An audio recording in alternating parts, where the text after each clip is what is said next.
Welcome to Yelling Into the Void, a podcast discussing and exploring topics in World of Warcraft. I'm Tevin, joined as always by Scott, and August is coming up very quick, so getting ready for the new season has me getting excited, especially looking at all the testing and everything. But the only downside to this, and every new season that comes out and new expansion, the excitement period where they're building up all the hype is actually the period of time that I play the game the least. So it's really weird spot to be in right now. Yeah. How are you feeling? I'm playing it a little bit. I'm just like trying to get everything ready for my druid for next season. So making sure I'm max geared. So I'm still trying to run 8 dungeons. And that's pretty much it. So yeah, I've been playing some other games. I'm playing Expedition 33, which is pretty great. But no, it's you're right. It's a weird time that like we're excited for all the new stuff, but we're just kind of ready for it to be here now, right now. Gimme. It's like Christmas, like going into your parents' room and waking them up super early. Yeah, and then there's nothing to do. For sure. But so I guess one thing that I do have to say,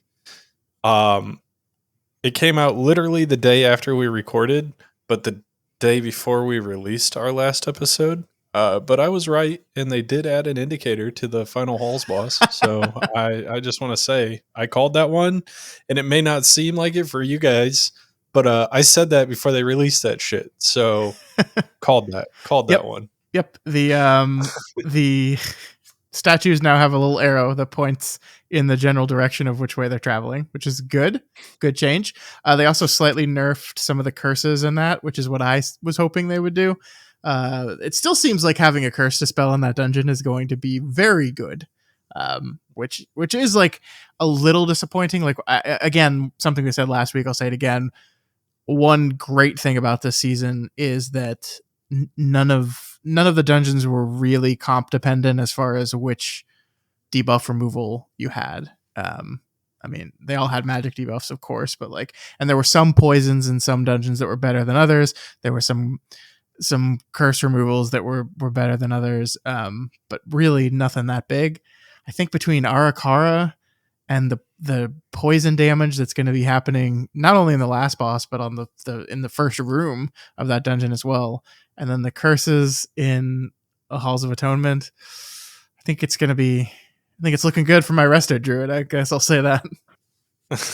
So I guess the only other thing that we've seen this week, as far as testing goes, is there's been a little bit more raid testing.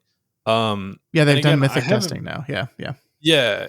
I haven't been keeping up on it a ton, but I will say the one thing that I did notice was I got a recommended video from Max that the thumbnail's just like die in 0.2 seconds or something like that. It said on the thumbnail of the video, and I don't know what it was, but assuming that there's a crazy mythic like DPS check mechanic or something, which is awesome to see. I love the DPS check mechanics in Mythic, especially if they tune them extremely tight, kind of like Sledge Fist was in Castle Nathria.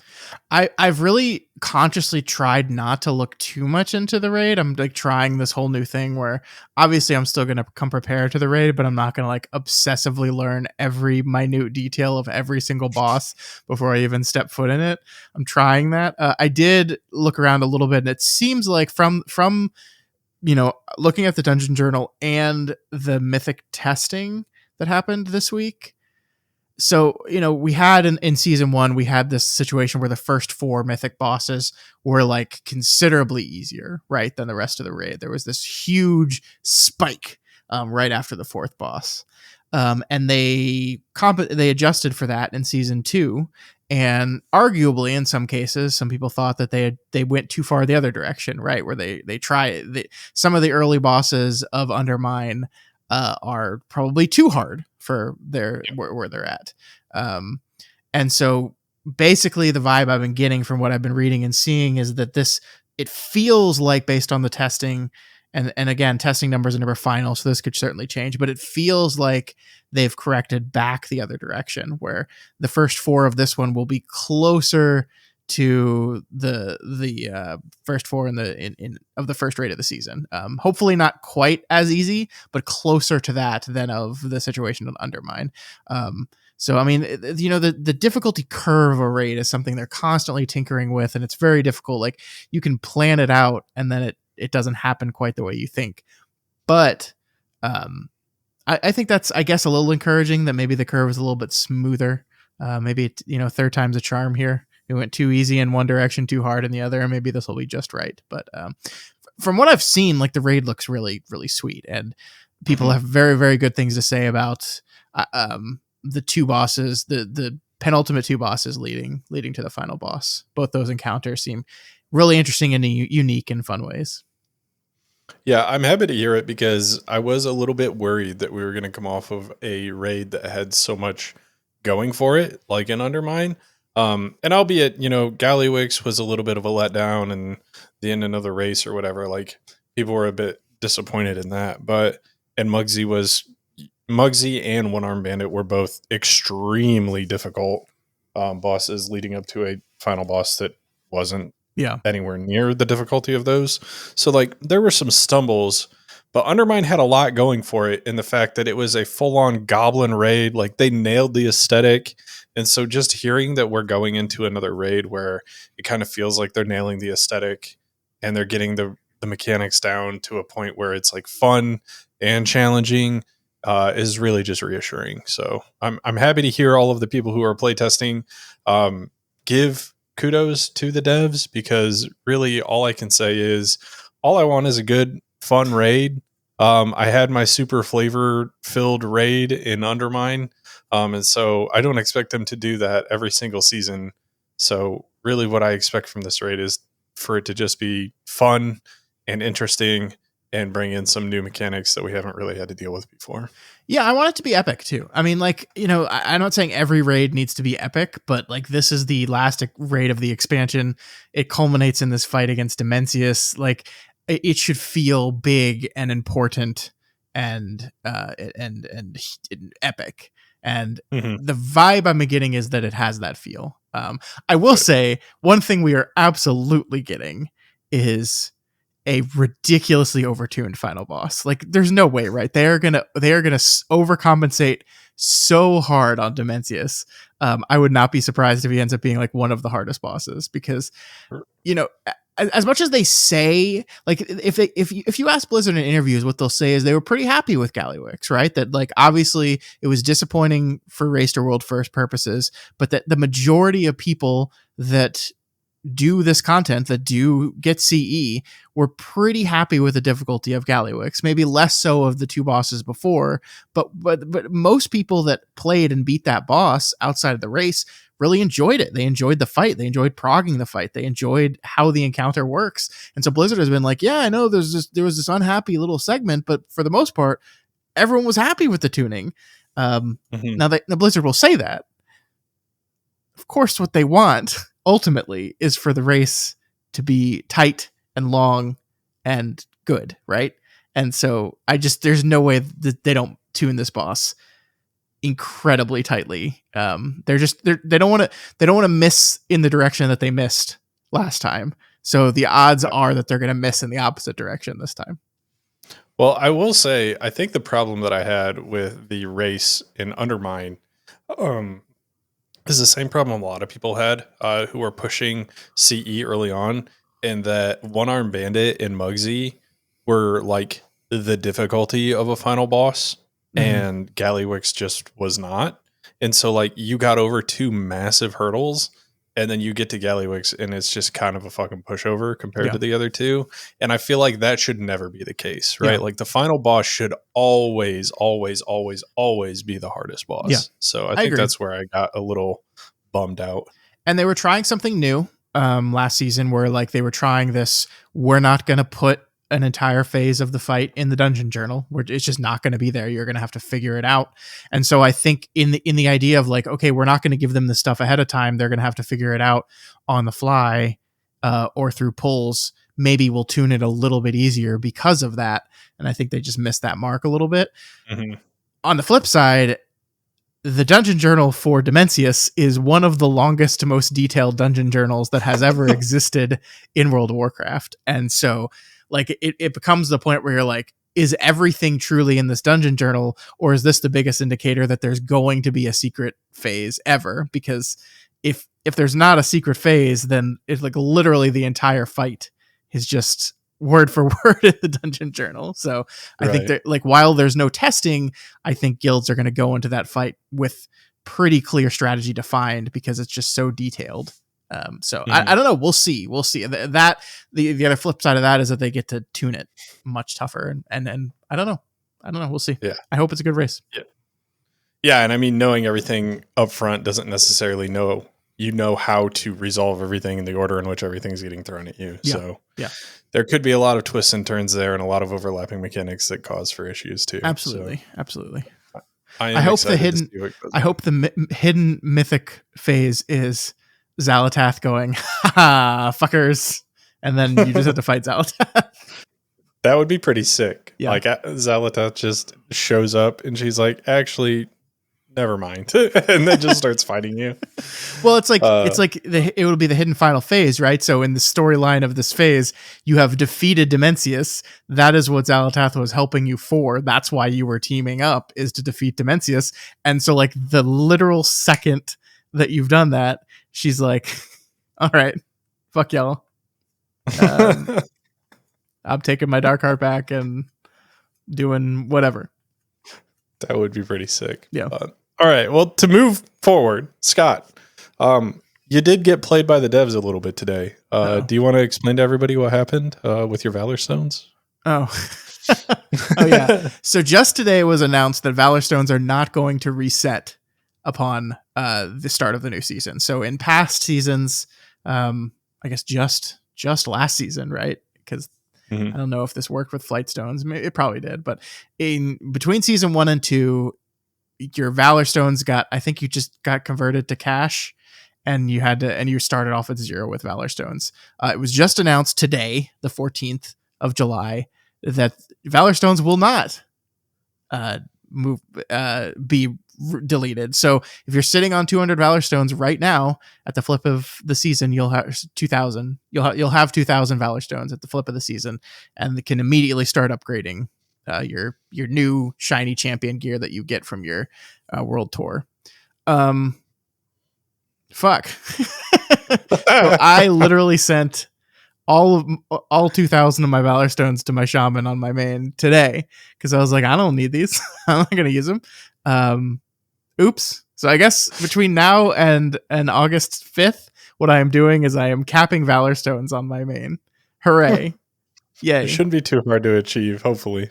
Can we just revisit the Valor Stone conversation again? And, like, if this is a resource that is not resetting at season, why is this still a resource? Like I know I'm preaching to the choir here, but, like, if it almost kind of removes the argument to have them that I was like, you know, when we had our conversation, you said just delete them. And I said, yeah, well, there's a reason they have them and it's reason XYZ. But if you're allowing people to stockpile 2,000 of them into the season, it kind of defeats that purpose a little bit. I mean, you're not 2,000 is going to go very, very quickly, especially if you need to upgrade a weapon. Jesus Christ. But I just don't. Why do we have these things? I think I'm more on your side than ever about this. They need to just go away. They serve absolutely no fucking purpose. So get them out of here.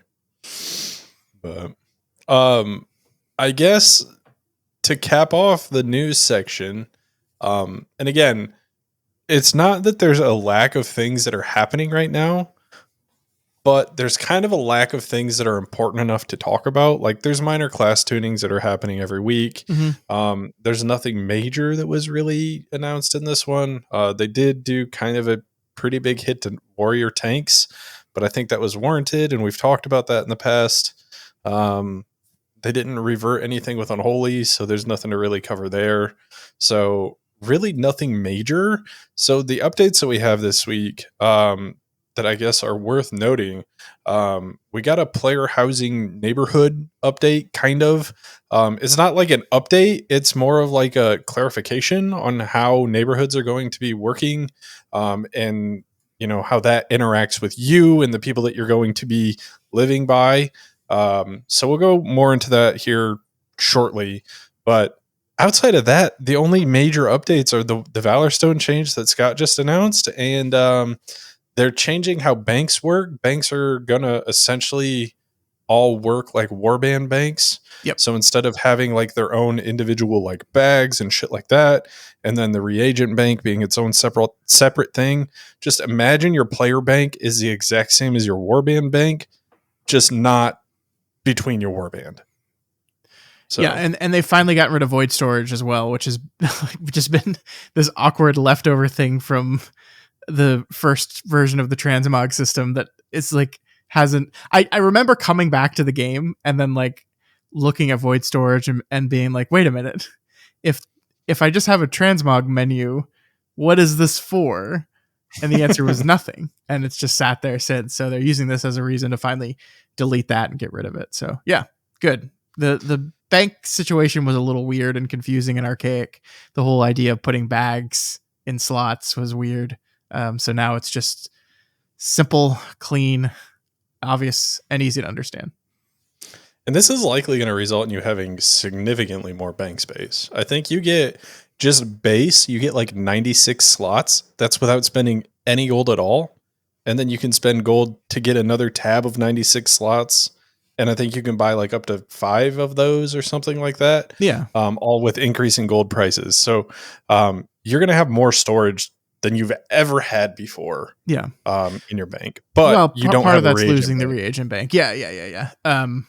I don't know. I barely use my bank as it is, so it's not going to affect me at all. But I know there's a lot of people that love to keep shit from old expansions, and so yeah, you just plenty of room in that bank for that. Great, awesome.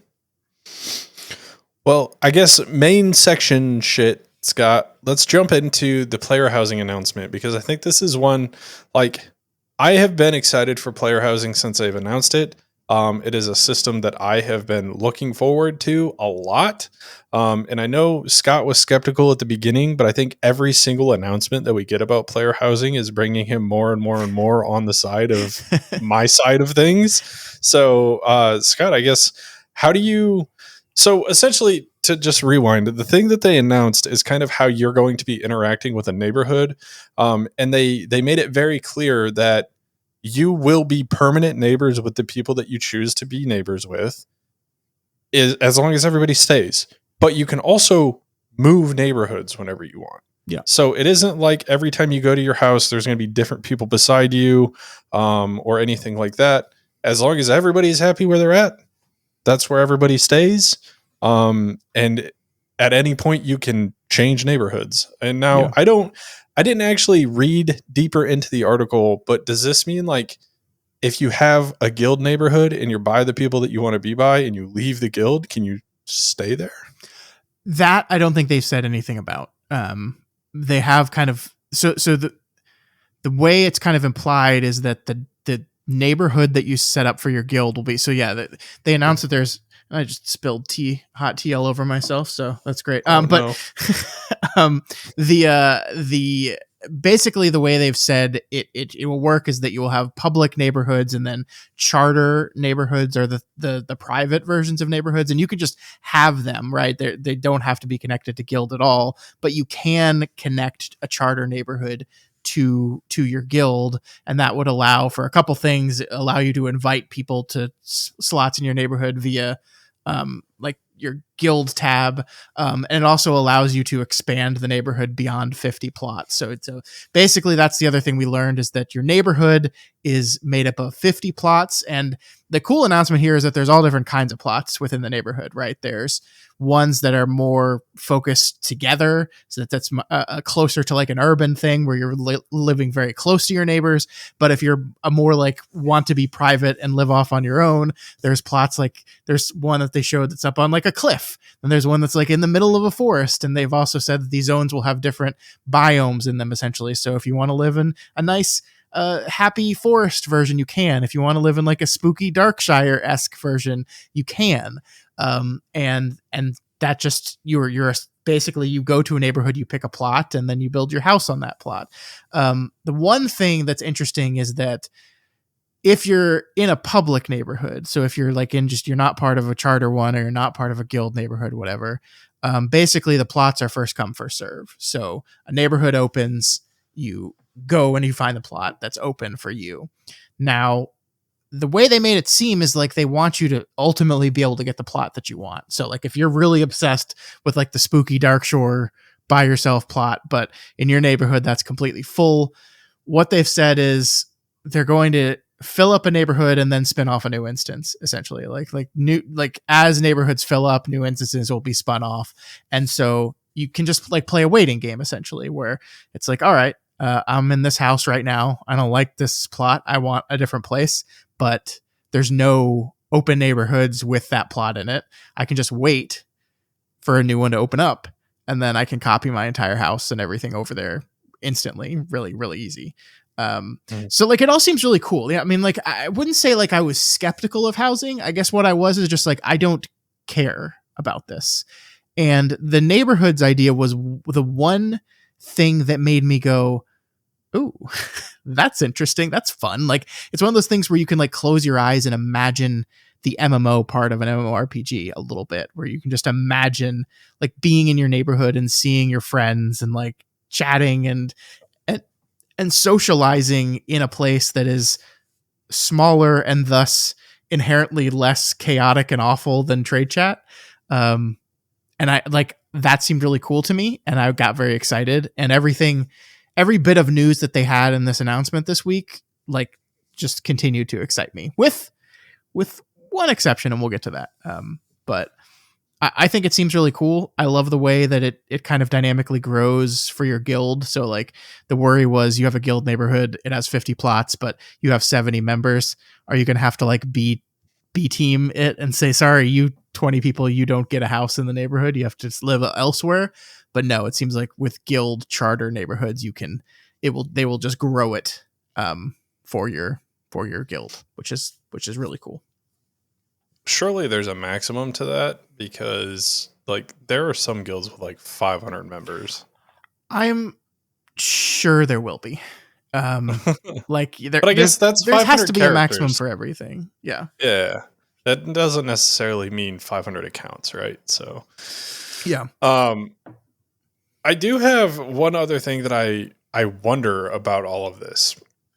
And that is and I don't know if they said this in the article. I need to go back and read it again. But if I am if I have Horde and Alliance tunes, right? I can pick Horde or Alliance housing. They've Correct. already said that. And then that's going to be for your account, yada, yada, yada.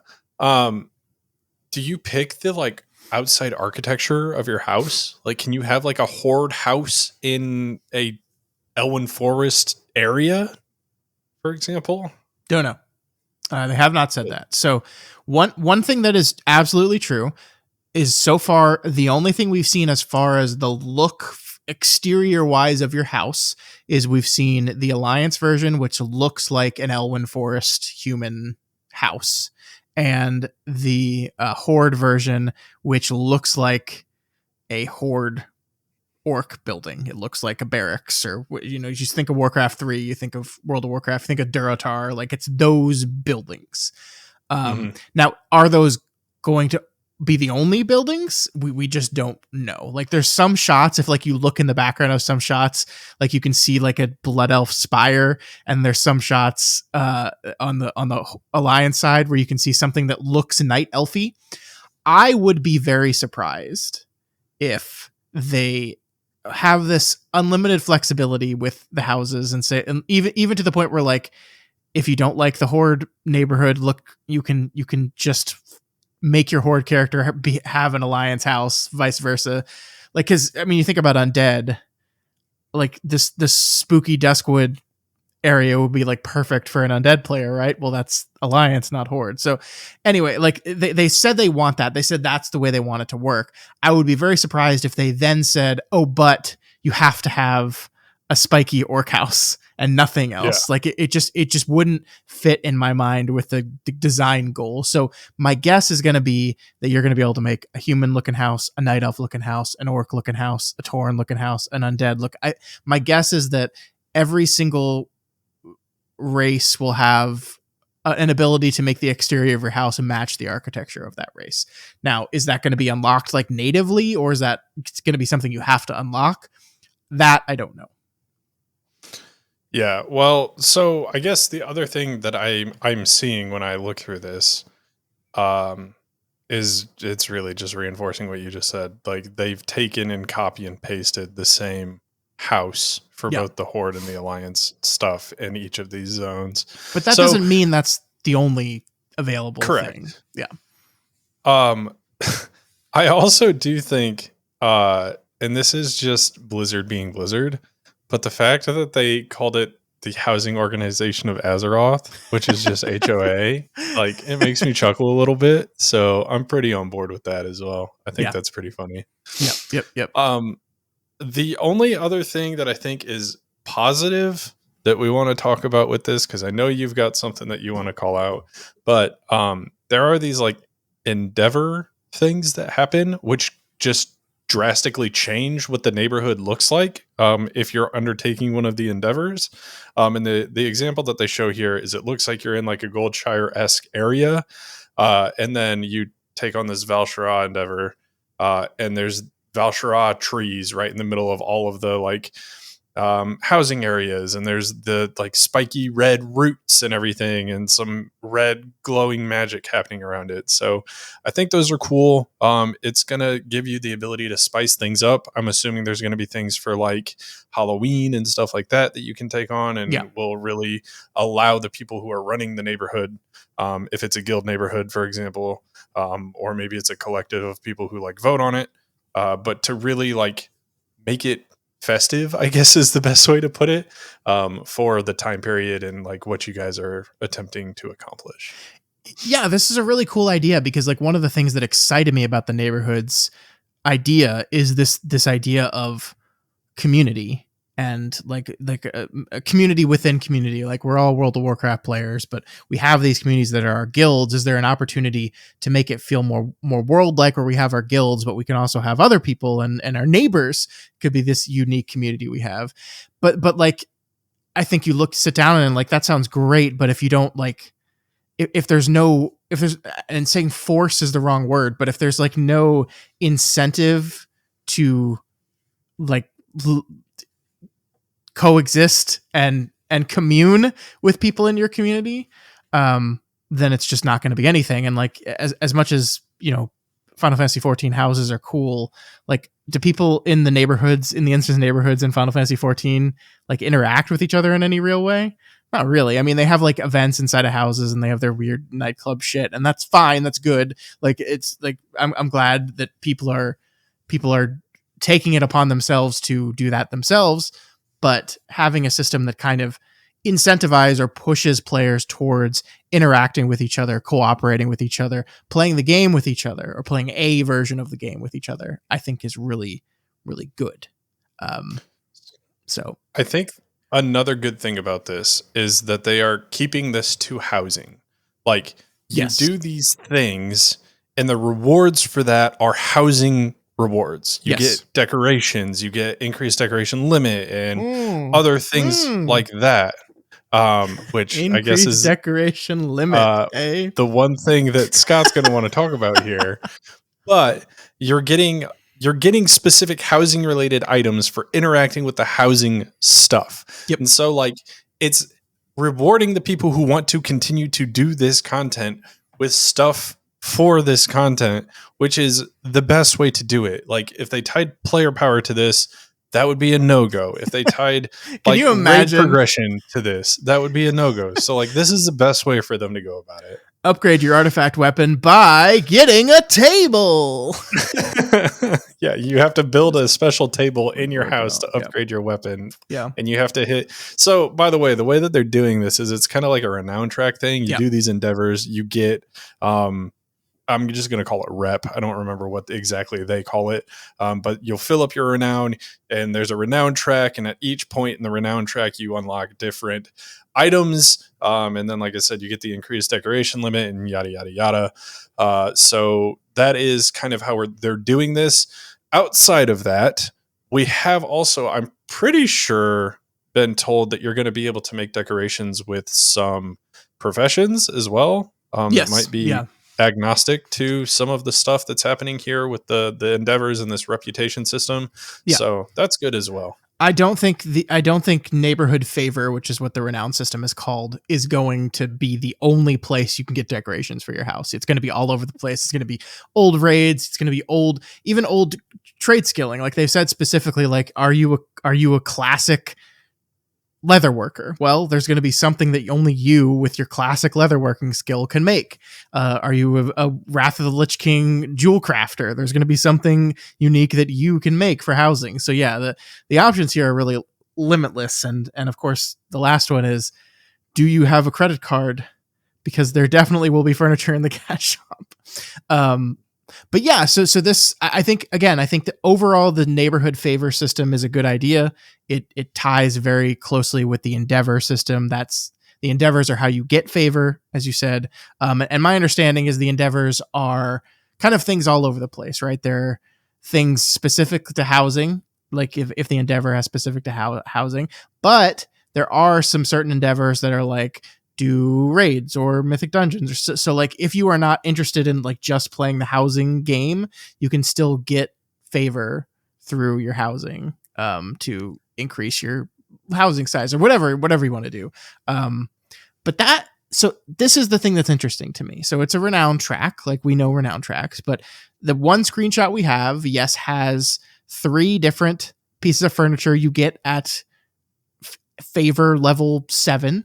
But it also has that increased decor limit, which I don't know if you remember when all those interviews came out with housing, that one of the things people talked about was like, you can put 10,000 items in your house. That's the limit in the test we were in, 10,000 items.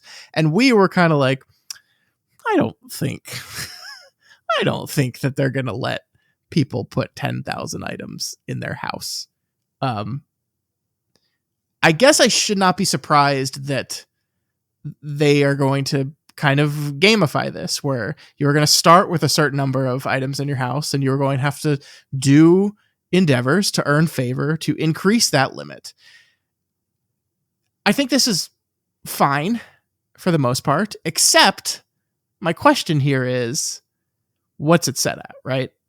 Yeah. Because I think if you bring this brand new system in, this brand new exciting expansion selling system in, and then you tell people you can only put like 10 things in your house. We're going to give you a house for free, but on launch, you can only put like 10 things in your house, and you're going to have to get like 5 weeks of favor in order to be able to put 100 things in your house, or whatever it's set at. I think how fast favor is going to grow, how much you need it to actually build out your house the way you want, I think is a very delicate thing. And so I'm a little concerned that they've given themselves an opportunity to upset quite a few people.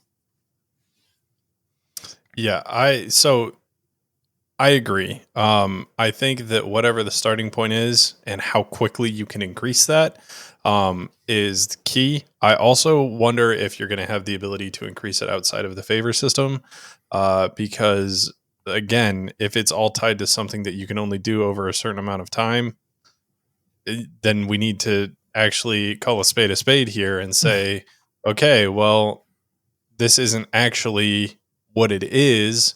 And after 8 weeks, now we're at the maximum amount of things that you can put in your house, and this is what it is, and everything like that. So we can't just say, oh, hey, they allow you to put 10,000 things in your house, when it's actually going to be like 3 months into the expansion that they let you do that. Because by that point, honestly, a lot of people will have quit. Like, I know everybody jokes about player retention and everything like that, but this is an MMO, and that happens. Like, people achieve their goals and then they will quit the game. Sure. And if you don't give them something to continue to strive for, and you lock them out of being able to put more things in their house and stuff like that, this isn't going to be a driving factor for them.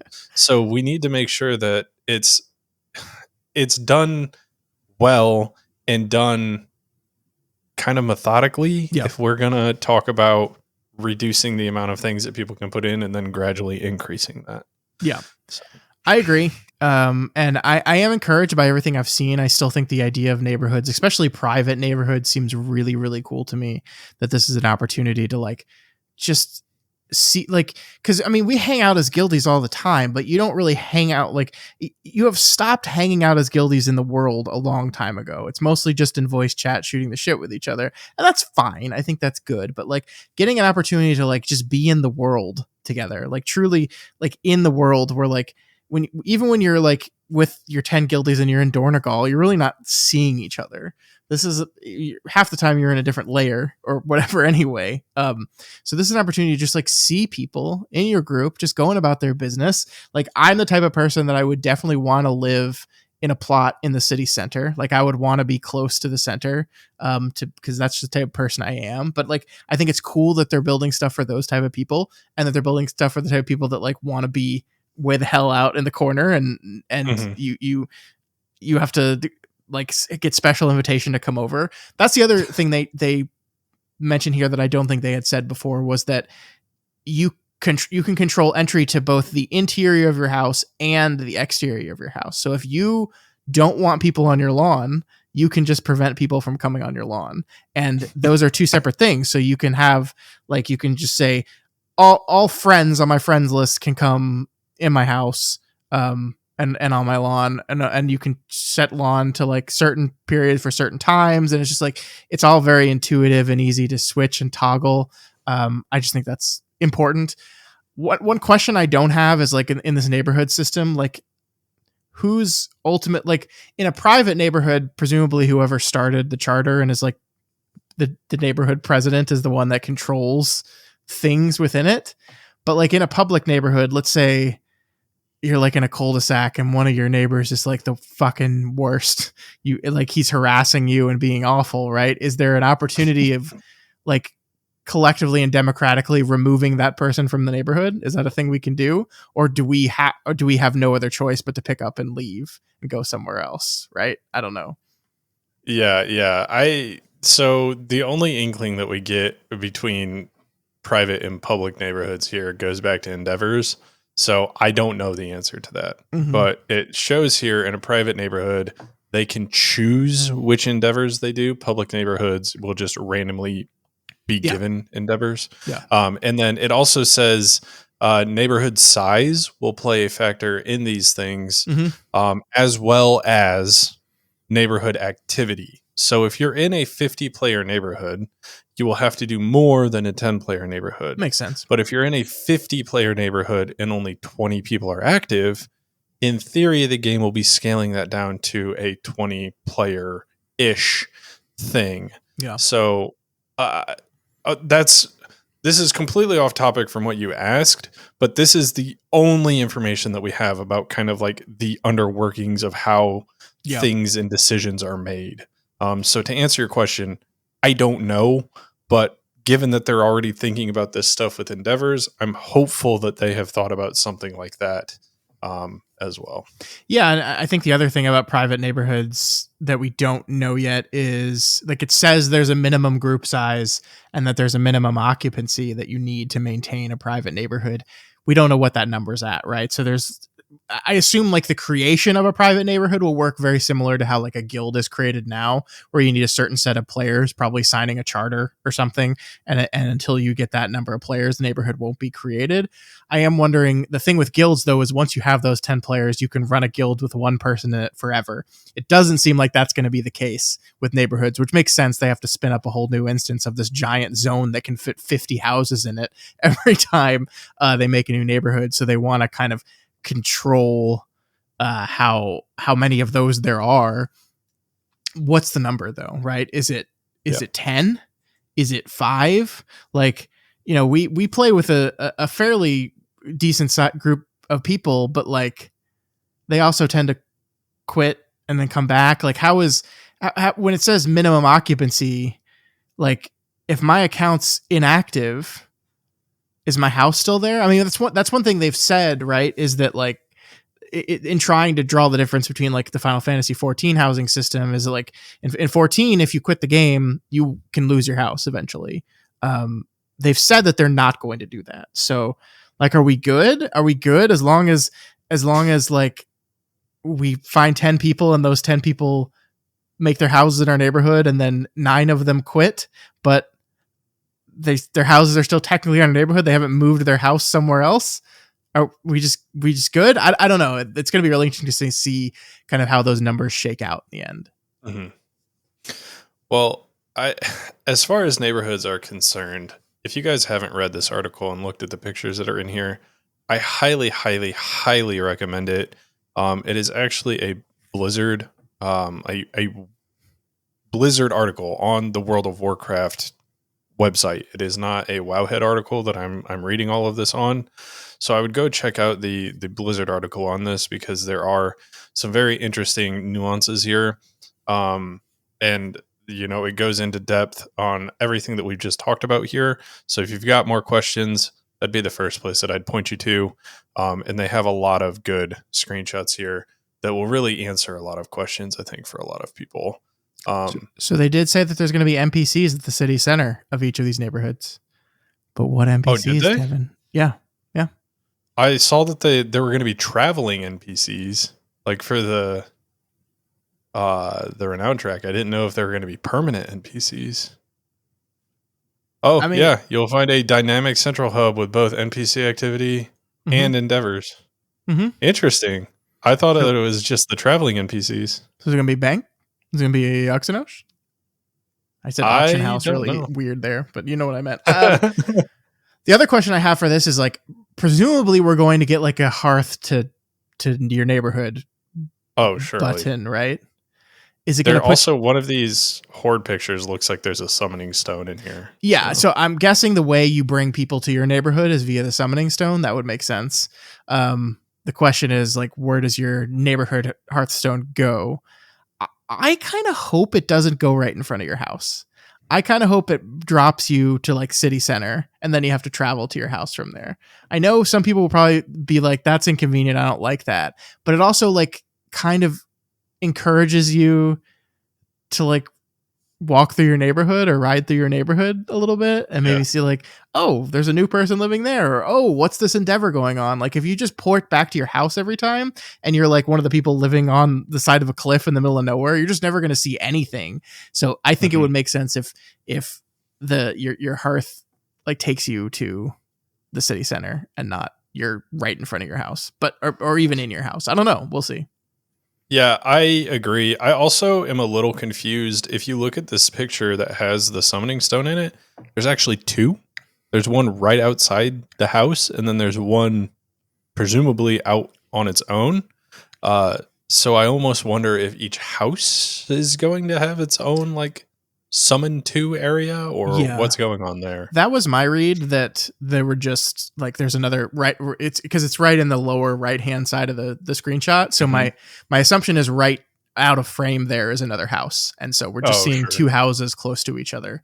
But maybe not. I don't know. It's also interesting, like, because if that's the case, like, especially the ones in like the city center, like there's gonna be a lot of summoning stones all over the place.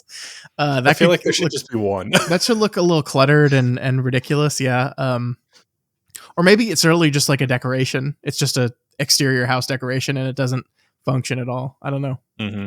So one last thing. I know I've said this like 3 times before we move on actually from housing that I think is important to note for anybody who isn't going to go out of their way to read these and is just hearing this from us.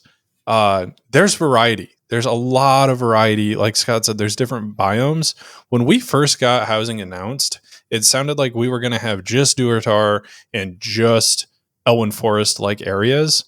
And while that might be true, that might be kind of what they're going for, there's a lot of varieties here. Like in the Alliance one alone, like you get like the standard Elwyn Forest with like apple trees and stuff like that. But also one of them looks like it's up on like an actual rocky mountainside, which isn't necessarily like Elwyn Forest-esque. It isn't what you think of when you think of Elwyn Forest. So there are very big differences here. Yeah. For sure. And on the Horde side, like they've said, there's gonna be the dusty, Duratar-esque looking area if you want to live there, but there's also gonna be like a more Ajara looking area. There's going to be a more darker Forsaken looking area. There's even like a jungle, like troll looking area. So they are definitely trying to create these zones that have these multiple biomes to give everyone what they want. And again, like the limit to where you could build a house is based off of the character that you're on. But once that house is constructed, any of your warband can be there. So if you really, really, really want to live in Elwyn Forest, and you're a troll, you can do that. Just a couple more steps. Yeah. But all right, Scott, is there anything else with neighborhoods that I am forgetting before we move on? No, that was everything. It's really exciting. I look forward to seeing more as they continue to talk about it. And yeah, they've managed to get me excited about player housing.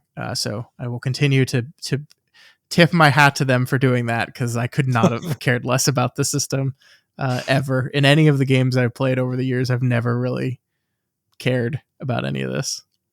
Yeah, I think what's going to be key is not how this is released, but how they continue to move it forward. Because I think on release, it's going to be easy for them to get all of the hype and everything around it and really do it the right way.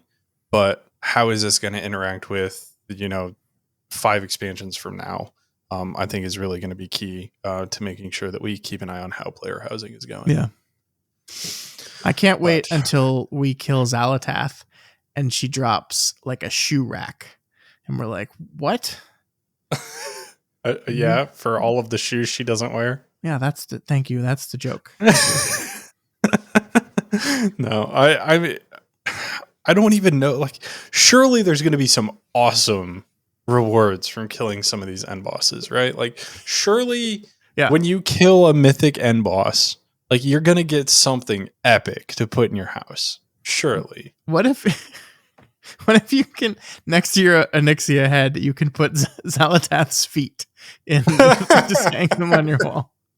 Gallywix's like mech suit. And then just some feet. Oh God. All right. Well, let's talk a little bit about some of the Mythic Plus stuff that's coming up here. And Scott's alluded to it a little bit, and I'll probably let you lead on this one a bit, Scott. But the Legacy Dungeons, I think specifically Halls right now, is looking kind of hard, which scares me a bit. I think that the vibe I've been getting is that all 3 of the Legacy Dungeons might be a tad overtuned, with Halls of Atonement being a tad more than a tad. I think this is kind of expected though, because it's like with the, like, so far we've had the brand new dungeon, which I think people thought was a little tough. And then we had 4 War Within dungeons that 2 of them are basically the same, and 2 of them they've just kind of tuned them under their new philosophical mindset. And so these 3 are the ones that I think require the most work from a tuning perspective. So it makes sense to me that they're a little, maybe a little bit harder. I mean, it's interesting because like people on PTR are like they're doing like 16s and 17s and 18s, and I don't know what the gear scaling in the game is right now. Are they being scaled up to max item level or not? I don't know, but just the idea that like on test, without very much knowledge of the dungeons at all, people are doing keys that I will probably never do. So like it's okay that they seem a little hard because they're doing absurdly high keys. I still think we're going to see some tuning and adjustments on all 3 of these dungeons, probably before they come around again in the testing cycle.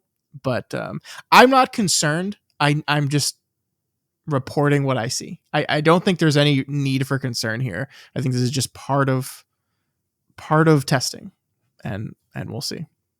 Really my biggest hesitation, and I completely agree with you. I don't want to be waving a flag yet because it really isn't a problem yet. Like, we are in a beta test for a reason. Like, it is on PTR to be tested and changes to be made to it. But that being said, they have already, this expansion, taken one dungeon that was beloved by a ton of people and was undoubtedly like one of the best dungeons from Shadowlands to do, and they made it one of the worst dungeons in this expansion. So I am a little concerned that that will happen again. I don't have any other reason other than it happened in season 1 to be concerned of that, because we have had legacy dungeons come back in season 2 that aren't that bad, and we have, it, like I said, it's early on in the testing for these so that they can go through and do extra passes, and it's not a problem. But I don't know. I've just got like this underlying feeling that until they fix it is not going to make me feel at ease, I guess. Your point is fair. My one pushback will be, was Necrotic Wake that good? I mean, it was certainly worse in season 1 than it was in Shadowlands. No argument there. I guess I don't know if I agree it was as like universally beloved. I think Halls of Atonement definitely is a dungeon that like people have very fond memories of. So I think this one, I think will upset people if it goes the route of Necrotic Wake. But I think most people, I mean, maybe I'm just saying what I think and then assuming that most people agree with what I think. But like, I was like, oh, okay.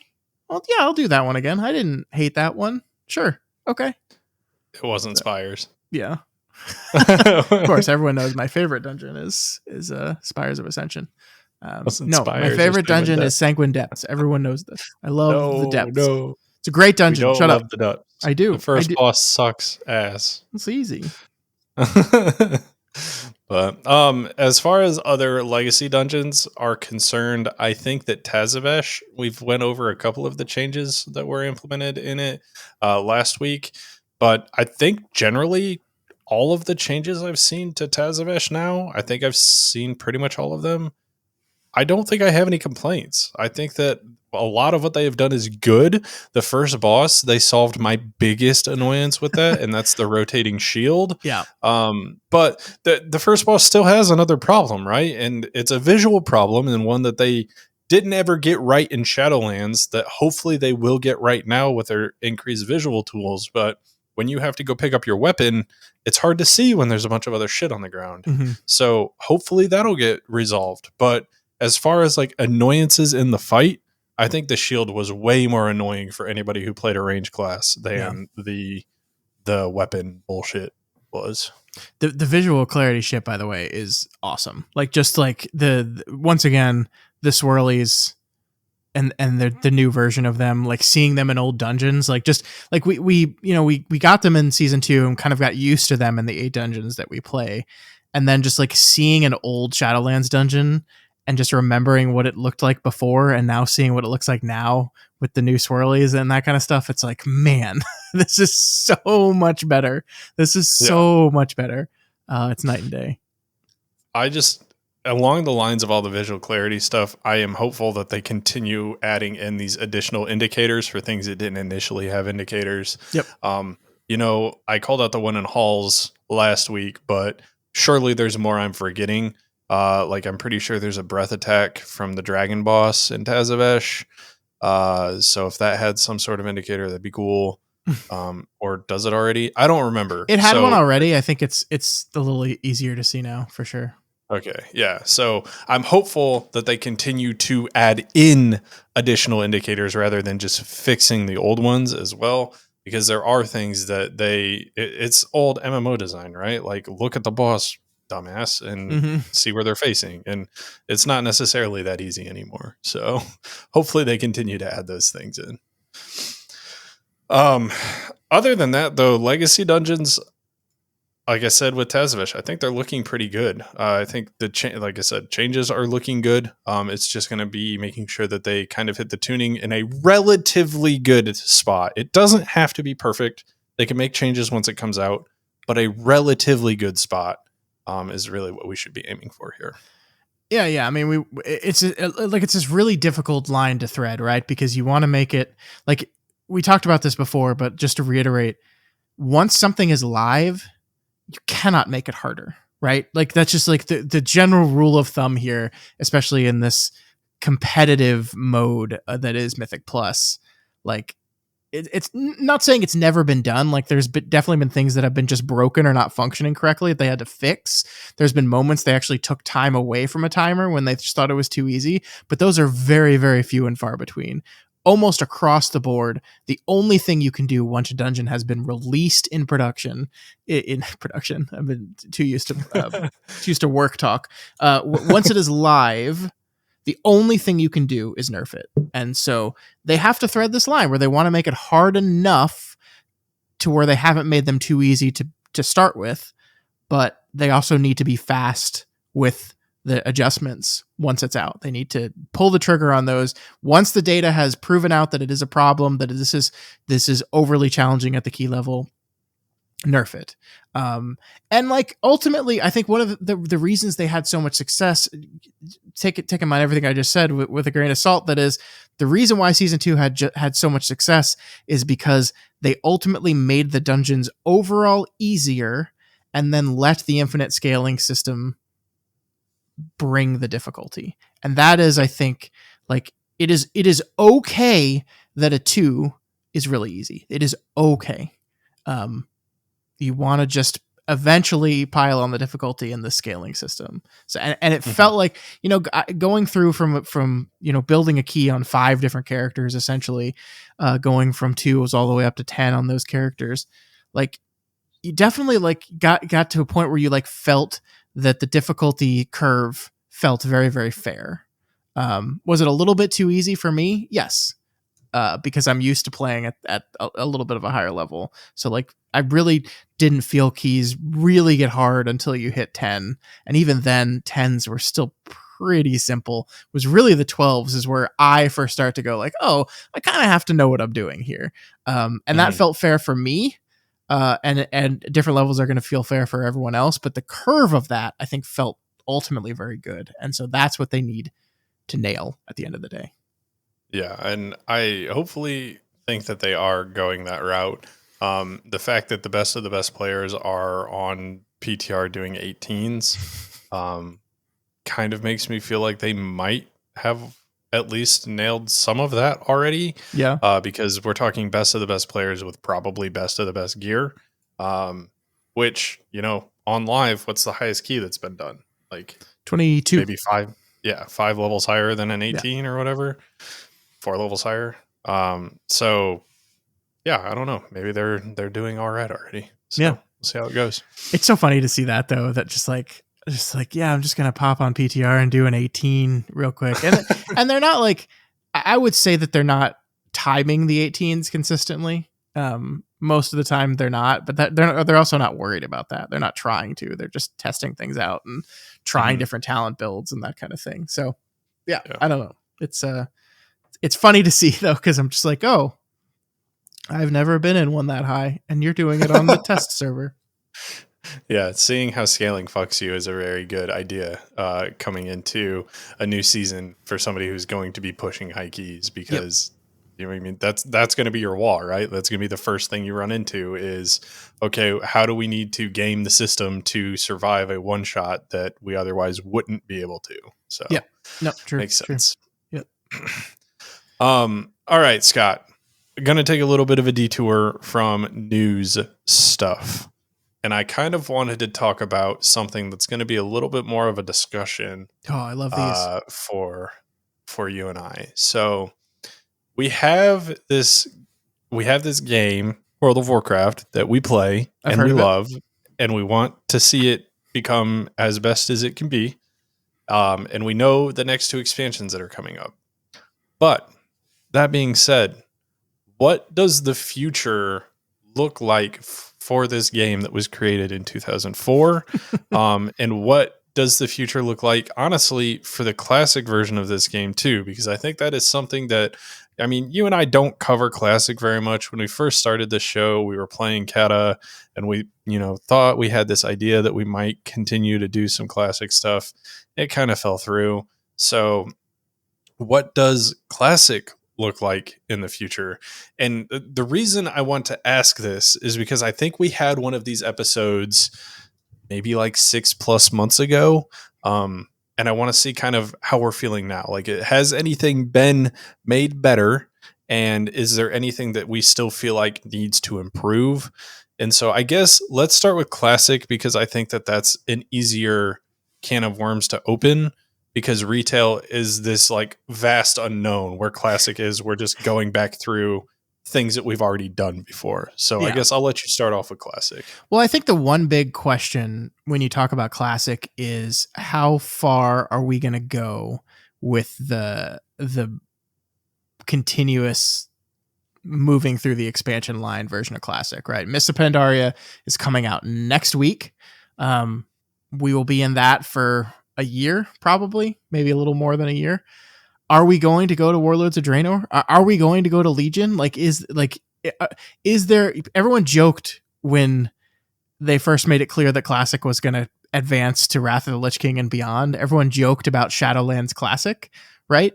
But that's like if that is actually where the game is going, that's less than 5 years off from now, right? Is that Yep. like we're talking BFA and Shadowlands Classic and Dragonflight Classic and these like eventually with the cadence of Classic that it is releasing faster than retail, they will catch up.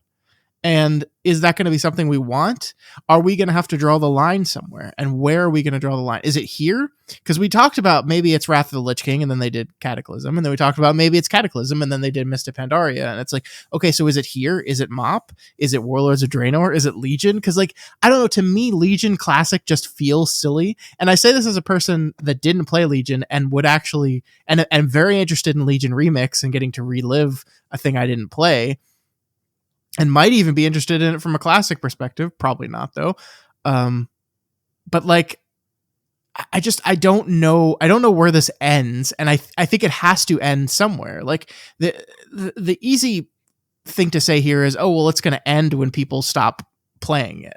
Like if Cataclysm Classic had dismal numbers, they would not have done Mist of Pandaria, but the numbers were good. And so they did. And I think Mist of Pandaria is going to do really well. So it stands to reason that then they will then do Warlords of Draenor. But it just seems like it's going to get a little silly where it's just like the thing about Classic. Well, okay.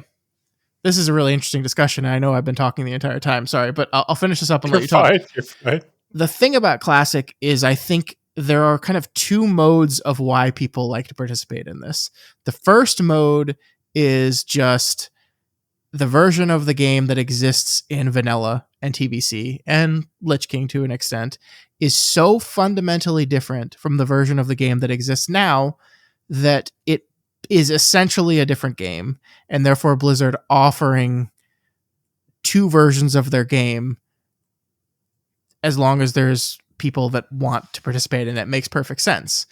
The other thing that Classic does, though, is it is a nostalgia trip. Outside of game versioning differences, it is a tool of allowing people to go back to a moment in their past and relive that moment. That's what I wanted to do with Cataclysm. That's what many people wanted to do with the original Classic, wanted to do with TBC, wanted to do with Lich King, and indeed why people are playing Mist of Pandaria. Either they didn't get to experience it the first time and they want to experience it like everyone else did, or it was their best, most fun time playing the game and they want to recapture that. And I think it's interesting that those two things are not necessarily in line. So it's like the latter point I just made seems like it would encourage the continued rollout of new expansions in Classic, because what you want to do is you want to check the boxes for people either being nostalgic or wanting to see stuff for the first time. And that there's always going to be an audience for that in every single expansion. The other side is just people that don't like what retail is and want to play the old version of WoW. And the progressive version of Classic, of Mr. Pandaria Classic, like doesn't at this point I think no longer serves them, because the game is so much closer to retail in Mr. Pandaria than like vanilla is, and it will only continue to get closer and closer to retail as we go. Like I think Legion is really the part where it's just like, okay, this is just, it has Mystic Plus, it's just retail now, right? Like, so anyway, I talked for a long time. I don't know if I answered your question at all, but it's just interesting to me that I think they've got to make up their mind like now, essentially, like right now. Yeah. So here's what I think, and here's what I hope, at least currently, will happen. I hope that, if we go into Warlords, that is a notoriously understood terrible expansion for a while. But And only that's because the just, release cadence, right? Only because it took so long between patches, I thought. well, Now in yes, Classic, and go ahead. no, just saying Classic, that stops being a problem immediately. Yeah, it's the release cadence and the content that was released, though. Like, the release cadence was only half the battle. The other half the battle was you had like a 0.5 patch that brought out Twitter integration. Like, Yeah. nothing for the fucking game. It brought the selfie camera and Twitter integration. Nothing else. And so, like, that's still going to be a problem. Well, Like, but if they go that route. Yeah, but isn't that just solved by Classic too? Because like maybe they just won't do that patch and they'll just move right into the next patch, right? Like it's just like I think Classic is this kind of cheat code in that like the things that people dislike most about the expansions, they can just be like, that never happened. Just kidding. I just don't know that there's enough content in WAD as a package to really make people feel excited to do it. Like, maybe it not. had some good raids. It had some good qualities. Yeah.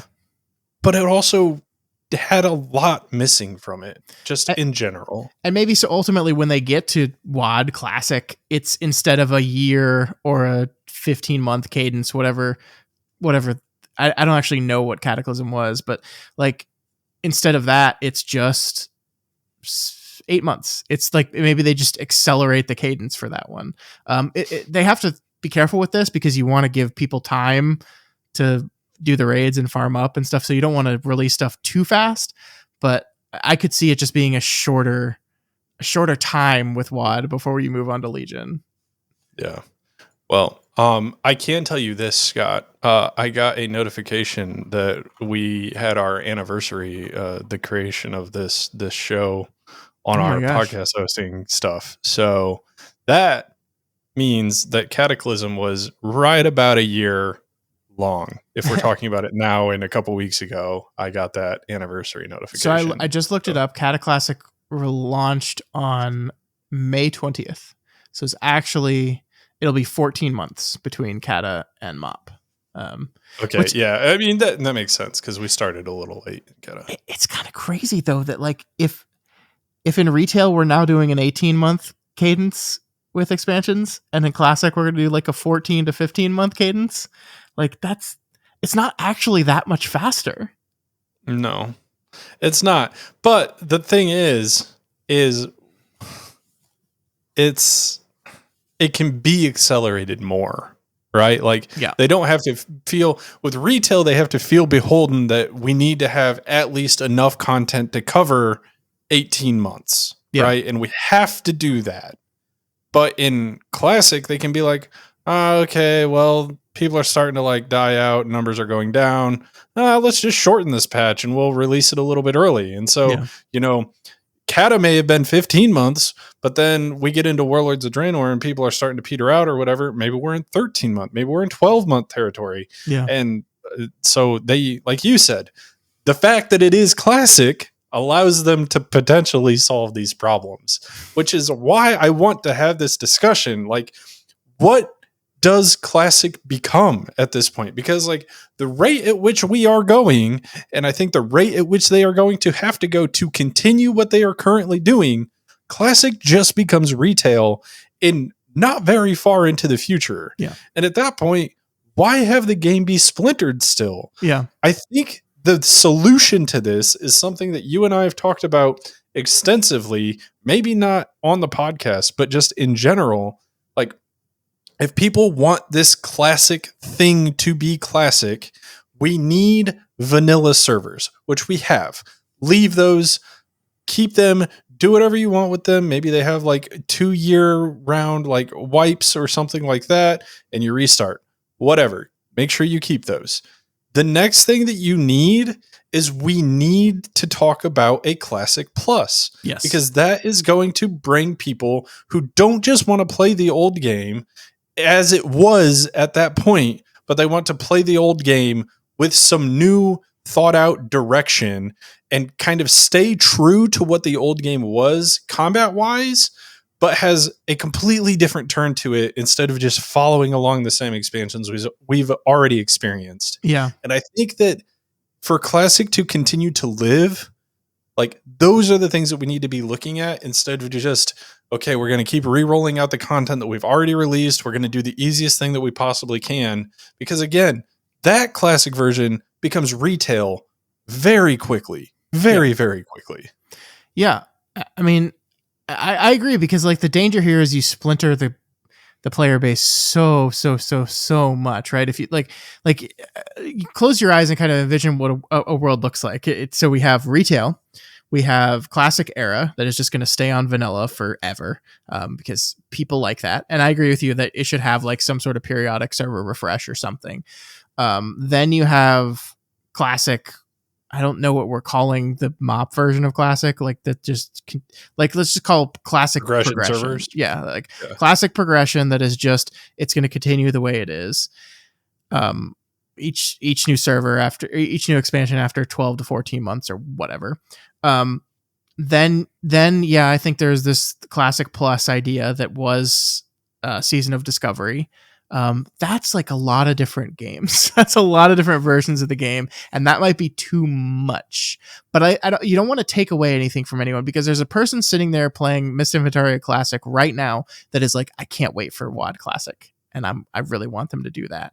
And then there's people playing Era that are just like, I want to live in this world forever. I want to do this. And there's people that played the shit out of Season of Discovery or played the shit out of Era that are like, this is great, but I'm kind of bored of it now, and I wish there was some new content here.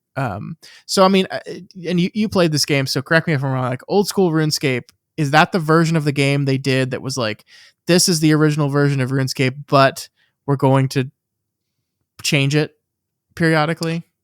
Yeah, so what exactly happened with RuneScape was it splintered. Like, there was a huge, massive change that happened to the game, which completely changed the way that combat was. Instead of just clicking on something, you fight it, whatever, you now had, like, abilities that you would use, and it changed completely everything. At that point, a ton of people quit. And so, old school RuneScape was a idea that Jagex, the company who runs RuneScape, put out, that if they hit so many people who clicked like subscribe or signed this thing that they put out that showed that they were interested in it, then they would release these servers. And at a certain number, it would just be, okay, well, we're going to release the game as it was in 2007, and that's just how it's going to be.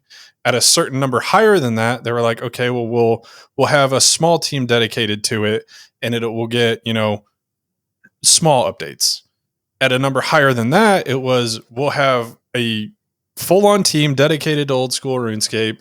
It will get its own content updates, and yada, yada, yada.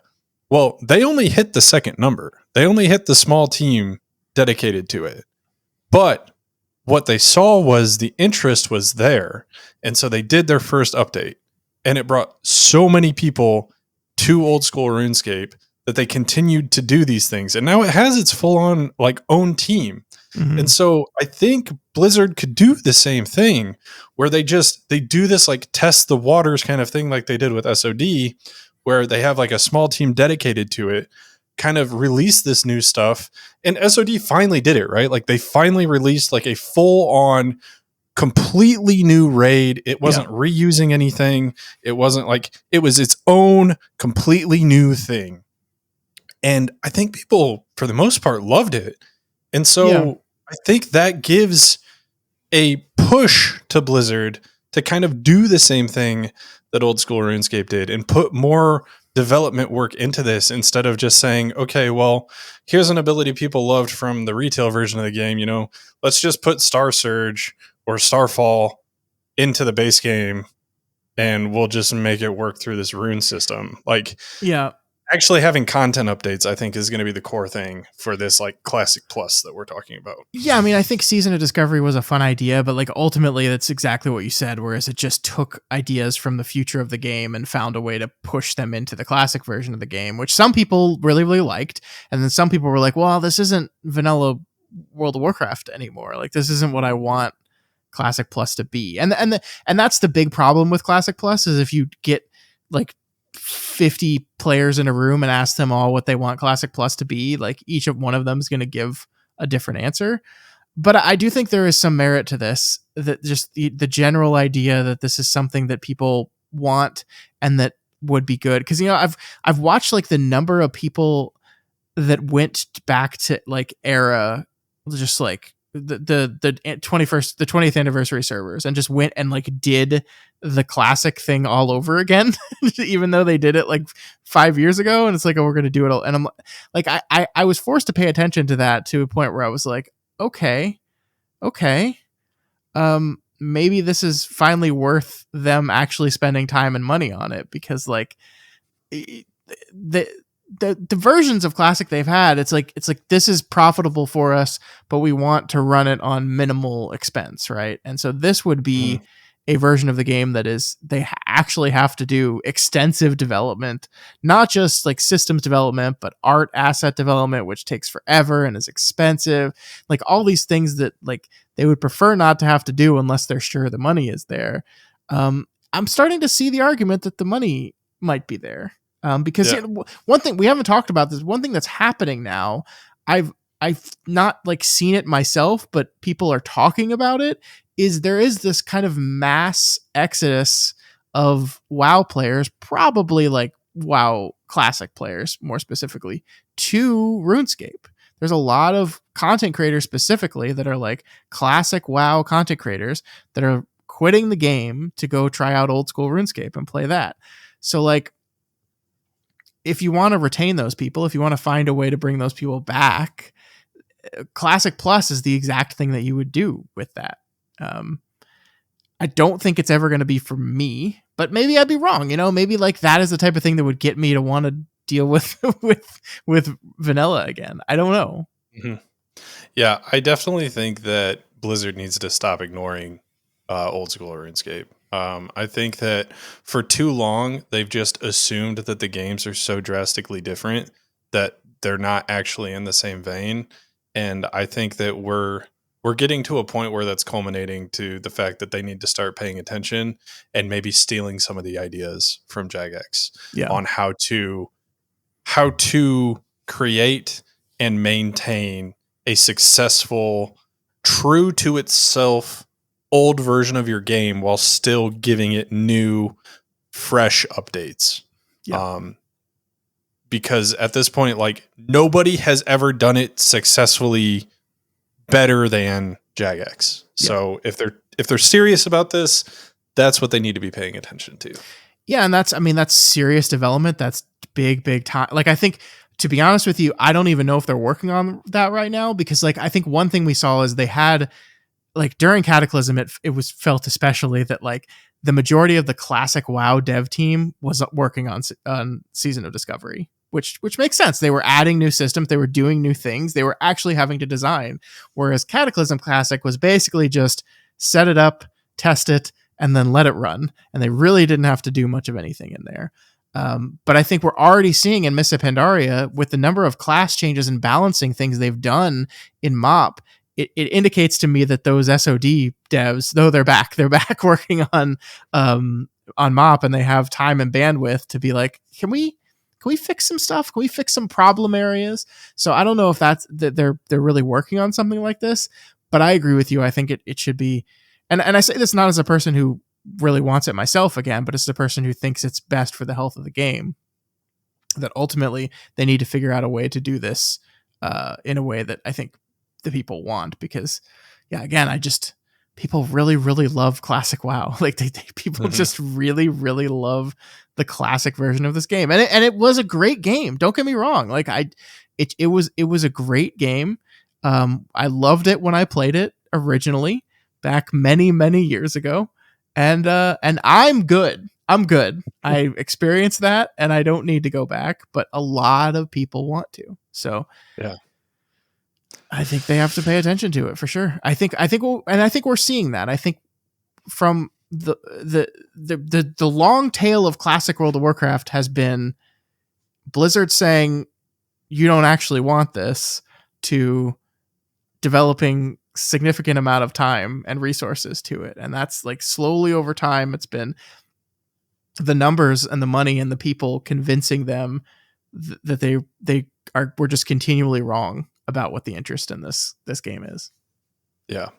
So that does bring us to the question of what does the future of retail WoW look like? Because as of right now, and you and I have talked about this in the past, and it's one of the things that we wanted to talk about a little bit later in the show, we might not get to, but currently what we are presented with in retail World of Warcraft is something that is a pretty good display of technology for the time comparatively to what it was in 2004, but it has grown on itself for 21 years at this point. And so what we have done is we have lost the ability to really bring in new players effectively. Yeah. Because there's 21 years of evergreen systems built on top of each other. There are systems that are still in the game that are just thrown to the wayside. Like, I can't imagine as a new player, and I don't think you get pointed to Chromie time, but if you do, and you get thrown to Legion and you get this cool artifact weapon and you're doing everything with it and you hit max level and you're like, oh, well, what about my artifact weapon? Like, those things just do not make sense to me. So, Yeah. like, what do we see the future of retail World of Warcraft really looking like? Because they are making good changes for the people who continue to play the game and take these things as small iterations time over time. But eventually, those people are going to stop playing. And if we aren't bringing in new players, then that's a problem. We are going to run into a problem. We're going to die. We're literally going to die because we're getting older and older and older every day. And I'm so old now. And no, I mean, I think this is a really interesting, like, philosophical debate, because, like, there's a version of this argument that is, I think, WoW retail is steady state. We know what it is, and we're going to continue to iterate on it, but we're not going to do some huge fundamental shift. And I think that's one argument. And the other argument is like, no, the thing that has kept Warcraft successful for 20 years has been this real understanding and drive to make big swings and big shifts. And if retail loses that, then it's just going to die out, as you said. So, like, there's real pressure there to continue to iterate and shift. And yeah, you have to wonder, how many times can you build a rock on top of another rock before the whole thing comes crashing down? Like, it is 20 years of iteration all stacked up on top of each other. And, like, isn't there like a real desire, probably amongst the people having to work in the code day after day, to kind of just knock all that shit down and rebuild it up from the ground up? But, like, there's a risk with that too. There's a risk that the changes you're going to make are going to alienate people. And so this is honestly why I want Classic to be as successful as it possibly can be, because if Blizzard and Activision and Xbox, Microsoft are getting a shit ton of money from all the people losing their mind over Classic Plus, then it allows them kind of the bandwidth to experiment in the retail space a little bit more. It's like, oh my God, we're relying on retail and the subs in retail to keep the company afloat. If we don't necessarily need that, maybe we can do, like, I don't think we're ever going to do like a World of Warcraft 2, but we can basically just rewrite the engine of the game from the ground up. And that's essentially World of Warcraft 2. Yeah, I do think that they're adding too many evergreen systems into WoW as it currently stands for us to even have an inkling that they're going to be working on a WoW 2. Mm-hmm. Like, why would they create this whole brand new housing system that they've been working 7+ years on, or whatever the hell it is, if they're just going to replace it with a WoW 2? Like, I think the people who are under the assumption that there's going to be a WoW 2 anytime soon are a little bit delusional right now, if I'm being completely honest. Well, I mean, like, that's the thing, is like, what do we mean when we say WoW 2, right? Because there could be that, like, after the last Titan, there is just a refresh completely on the back end, that everything they do to quote unquote rebuild the game. I shouldn't say everything. They're obviously going to have to do some stuff on the front end because that's content, but, like, the majority of the work in the next expansion after the last Titan is a fundamental rebuild of the engine and the code of the game. What if they do that, and yet everything else, like system wise, stays the same? So like, yes, we spent all this dev time on this housing system, and that from a development standpoint, maybe even from an art asset standpoint, remains largely unchanged. It's just all the back end stuff that makes that stuff operate has been rebuilt instead of having to been in this nested structure of chaos. I don't know. I'm not a developer, so I don't understand the details of all that. But I feel like we're gonna get there eventually. And like, I mean, maybe the ultimate goal is like, instead of that, is like taking WoW Classic and everything that people love, like that Classic Plus becomes WoW 2 in a way that it just like, like that could be something as well. And I like, just to reiterate, I don't ever think we're going to have a World of Warcraft 2. Like, I don't think that statement is ever going to be said ever.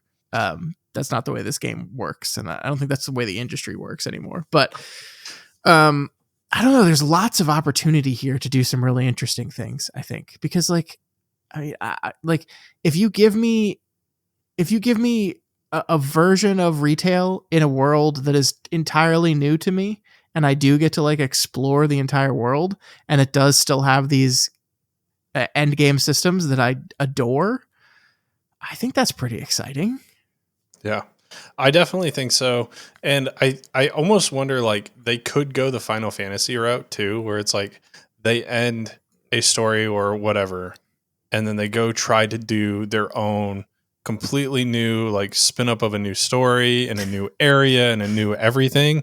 And while Dawn Trail hasn't really been received the greatest, I do think it's a novel idea to kind of do this like fresh start thing. Yeah. I also think, as somebody who does work in the like software industry, the work that they've done for the housing system, as much as I hate to say it, could just be a complete contradiction to what I said too. Like, they could have been redoing all of this stuff around how assets are displayed, how you can modify them, the way that they look, making sure that all sides of them are flushed out and everything like that, because they are actually looking to go and upgrade things. And that's just one step along the path. So, I mean, there is an argument for that. Again, I don't know that it's anytime soon. I mean, we're already looking at least 3 years from now until we're done with this this saga, World the Soul World Soul Saga. Saga. So, I mean, that's quite a bit of time. I mean, we're going to be looking at like almost 2030 before we actually start talking about an expansion that might be this like completely new thing potentially. I don't know. I think they have such great opportunity to do something truly crazy and different and exciting. So I hope they take it. I hope they see this as, it's been built story wise as like the end of a huge arc. But the problem with Final Fantasy's system was that they did exactly what you're talking about. Is they came to the end of this huge conclusion of the story, and then they said, okay, we're moving on to the next story. But then all that was like surface level. It was just from a plot perspective. Every other system in the game remained exactly the same. The design cadence, like everything in their design remained static and the same expansion to expansion. And I think there was a level of expectation that perhaps, okay, we finished this chapter of Final Fantasy 14. We're moving on to the next chapter, and we'll see that in more than just the plot of the story. We'll see that in how we design the encounters and how we're designing just what the content is in the expansion. And so people were really let down and realizing, hey, we've been doing this release cadence, we've been doing this thing for 10 years now with basically no iteration or changes to it, and we're getting sick of it. And so I think that's a lesson to be learned on the WoW perspective, right? If you conclude everything, if you make this some big conclusion, it's the end of a 3 expansion arc, but also like the end of maybe the arc of all of World of Warcraft until this point. If you do that, and then the next expansion is just another WoW expansion, I think you're just going to get a lot of disappointed people, in my opinion. Agreed. Yeah.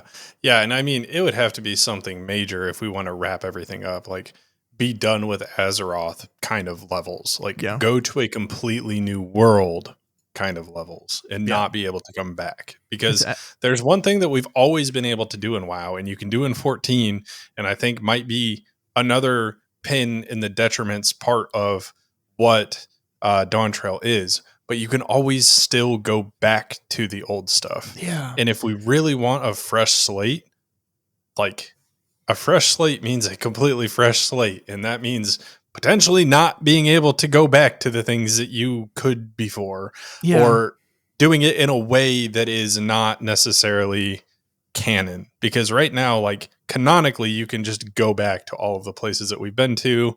And in WoW, like, this is done with the Bronze Dragonflight and everything like that. But maybe it needs to not be canon that those places actually exist. I don't know. Yeah, yeah. I mean, I could see a version of like where like a portal, a new dark portal opens, and instead taking us to Draenor, takes us to some completely new planet, and then closes behind us, and so we're all locked on that side, and that's the new game. I think that's so hard though, because like the nature of an MMO is you want to be able to go revisit those old zones, and transmog farm, as we're seeing with this event that's happening right now, like mount Yep. and transmog farming and doing the old content is such a huge part of the draw of this game. So it's like this is the thing where we once again say you can't win. You just can't win because it's like you have to serve so many masters. There's so many different levels of expectation on what people want out of this game, all versions of this game, that it's like that your design and your ideas are so limited to just what is acceptable for that it just I do not envy the people that have to come up with ideas for this game, because there's just a lot. 100%. But I guess I think that this wraps up our discussion Yeah. in a kind of open-ended way, Yeah, just because a shrug. the yeah, the future of retail from Scott and I's perspective is we have all these ideas, but we don't know. Yeah. And like I said already, the future of Classic, I feel like we have a very clear route at which we are going, or feel like we should be going. And I'm hopeful that they take that into account when they start talking about the next thing that they want to do for Classic and Classic players, be that era or SOD or these progression servers. And they kind of really put some thought and effort into how they want to handle this. Because as it currently stands, and this isn't like, I don't want this to be taken as a shot at Blizzard, but as it currently stands, what they have done with Classic is they have released a very good version of the game in vanilla. They have progression servers, which is just going back through everything that they've already done. And so both of those are fairly lazy implementation ways to do things. Mhm. And that's not bad, because initially they didn't know how much interest they were going to have. Like, dedicating a small amount of time and effort into that is fine. But now we know that there's interest. We know that there's interest in a Classic Plus kind of thing with SOD and how popular that was. Yeah. We know that there's interest in these progression servers. We know that there's interest in continuing to play the vanilla version of the game in multiple different ways, which is why we have the hardcore servers. So continuing to make sure that they put more effort into this instead of just doing the laziest implementation of things that they can do, I think is going to be what they need to do with Classic. And I think that's going to be key to making sure that Classic is still successful. Yeah, I agree. I'm interested to see what the SOD numbers actually were. Like, I don't think they'll ever fully say, but like, I think it definitely ebbed and flowed, right? Like, it was very, very popular in the first phase, and then I think the second phase was kind of like universally hated. Mm-hmm. And then I think even the Sunken Temple one, people were pretty mixed on, and then they kind of stuck the landing in the end in a way that I think people will leave it with favorable opinions. But were the numbers enough, right? Like, this is, I don't, they're never going to share the numbers, but I really wonder like what the count of Classic players versus retail players, like, I just wonder how all this shakes out, and what their number is for like. We have to have this much engagement activity before it makes sense for us to actually spend serious development time on this thing. I just don't know. Yeah, I do also want to offer a word of advice for Blizzard if you're listening. Please, for the love of God, do not ever make it to where a sub for one of these versions of the game is not a sub for the other version of the game. Oh, yeah. If you do that, you are going to alienate and splinter the factions of players in this game so heavily that it is going to be to your detriment. And I don't care what financial decision you think that this is going to be making better, it is ultimately going to end in killing one of, if not both of, the versions of the game that you decide to do that for. So please, please, please, for the love of God, let the sub be for World of Warcraft, period. I am sure there's been a lot of pressure about that. And I'm also sure that one of the conversations around a Classic Plus has been, if we're going to spend serious development time on this thing, it needs to have its own independent revenue stream. But I agree with you. I think that would be a disastrous decision. Yeah. I think that it would have negative impacts far past the new version of the game that they're trying to do that for. I think that it would have a disastrous impact on the retail version of the game too. Yeah. Yep. So. Definitely. Sure. All right. Well, is there anything else today that you wanted to cover? I know that there was a couple of other things that we might have had here on the main segment stuff, but we can cover those next week. Yeah. No, we're good. I think in the next couple weeks, we need to start, prepping for the end of the season conversations. Our season 2 review needs to come up here pretty soon, because gosh, when this episode comes out, we will be less than 3 weeks away from the new season. So yeah, that's all coming. But I think we're good for this week. All right. Well, if that's the case, I have 2 questions for you guys. If you were paying attention in the first half, but not the second half, how are you guys feeling about player housing? And specifically, are you thinking that you're going to be in your like guild's charter neighborhood, or you think you're going to try out one of the public neighborhoods and see how that goes? Second question is for the people who glazed over in the first half of the episode and were listening to the second half of the episode, and kind of like, what are your thoughts for the future of this game and how we continue to bring new players into retail while also making the innovative changes that we need to? And for Classic, like, what do we need to do to get Classic off of this, like, just catching up to retail kind of train that it's on right now? So yeah, those are the 2 questions I have for you guys. And as always, contact us over at yellingintothevoidwow@gmail.com. YouTube is at Yelling Into the Void Wow, and Twitter and Blue Sky are both at Into the Void Wow.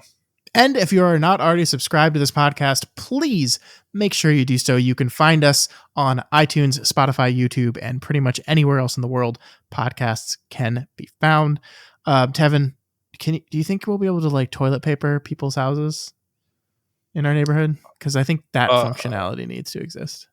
I mean, we definitely need to, because there is one guildie who we do dungeons with regularly who I would definitely throw toilet paper on his house just because. Yeah, they would have to have like an annual cap on how much toilet paper you can throw on someone's house, because I would be doing it every day. Yeah, the housing authority of Azeroth or whatever it is will have to come at us if we do it too much, You should also have to manually clean it up each time. Go to. Dude, can you imagine? That's the endeavor you take on for the week. You have to go clean up his house. Incredible. All right, guys. Also, please consider liking, subscribing, and commenting on the YouTube video. All of these help us get more exposure and introduce us to new people, and allow us to create the content that we are here. So please, as always, we will see you next week. But until then, we'll just be yelling into the void.